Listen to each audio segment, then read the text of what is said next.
আসসালামু আলাইকুম। আজকের পর্বে মাছ আর পটল দিয়ে খুবই মজার একটি রান্না শেয়ার করব। প্রথমে মাছগুলোকে হালকা করে একটু তেলে ভেজে নিয়েছি আর পটলগুলো ওই রকমের ভেজে নিয়েছি। তারপরে দিয়েছি পরিমাণ মতো তেল আর আদা রসুন বাটা, জিরা বাটা, ধনিয়া বাটা, কাঁচা মশলাটাকে কষিয়ে দিয়েছি একটা টমেটো।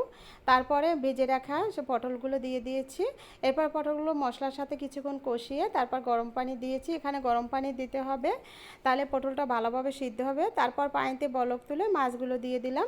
এরপর একটা ঢাকনা দিয়ে প্রায় 10-12 মিনিটের মতো রান্না করে নিয়েছি মিডিয়াম আঁচে। এই তো আমার রান্না কিন্তু হয়ে গিয়েছে।